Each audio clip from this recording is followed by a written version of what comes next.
Assalamualaikum warahmatullahi wabarakatuh. Perkenalkan, nama saya Ibu Ramadhani Nasifa dengan NIM 85836922 Universitas Terbuka UPPJJ Semarang, Objek Mayor.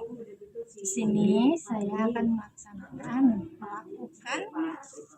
praktikum IPA dengan judul pencernaan pada manusia. Alat dan bahan yang saya bawa grafis, tabel pengamatan, dan ada kerangka manusia. Sistem pencernaan adalah kumpulan organ dan juga struktur yang bekerja bersama untuk memproses makanan, menyerap nutrisi, serta mengeluarkan zat sisa dari tubuh.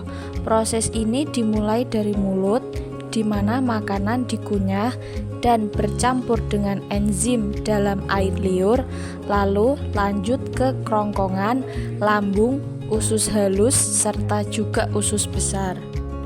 Berikut ini adalah gambar organ pencernaan.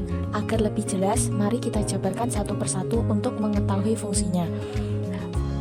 Yang pertama, pengertian mulut. Mulut adalah bagian awal dari saluran pencernaan pada manusia dan hewan yang berfungsi untuk mengunyah makanan, berbicara, serta juga sebagai tempat masuknya udara saat bernafas. Fungsi gigi, struktur keras dalam mulut yang digunakan untuk memotong, mencapik, dan mengunyah makanan. Untuk fungsi lidah, organ otot yang fleksibel berperan dalam mengecap rasa, membantu mengunyah, dan menelan makanan. Yang kedua yaitu kerongkongan.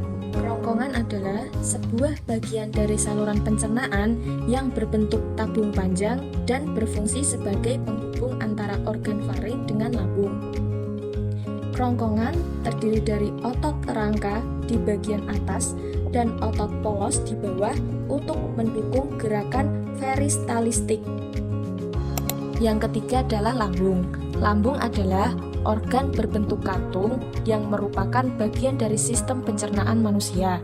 Lambung berfungsi sebagai tempat mencerna makanan secara mekanik dan juga kimiawi. Selanjutnya yaitu usus halus.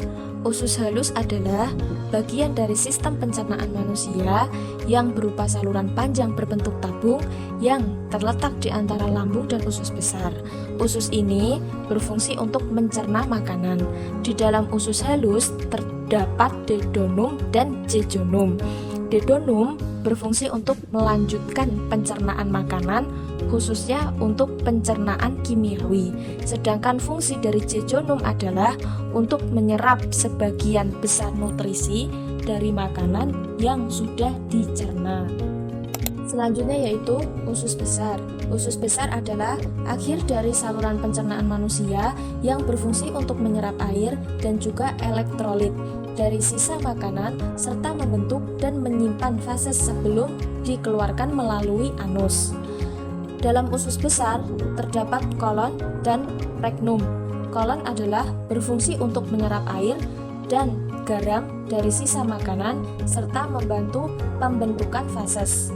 Untuk regnum berfungsi sebagai tempat penyimpanan sementara fases sebelum dikeluarkan melalui anus. Yang terakhir adalah anus. Anus adalah bagian akhir dari sistem pencernaan yang berfungsi untuk mengeluarkan sisa makanan dan kotoran dari tubuh. Dapat kita ambil kesimpulan, sistem pencernaan manusia merupakan rangkaian organ yang bekerja secara terkoordinasi untuk mencerna makanan, menyerap nutrisi, dan membuang sisa zat yang tidak diperlukan oleh tubuh.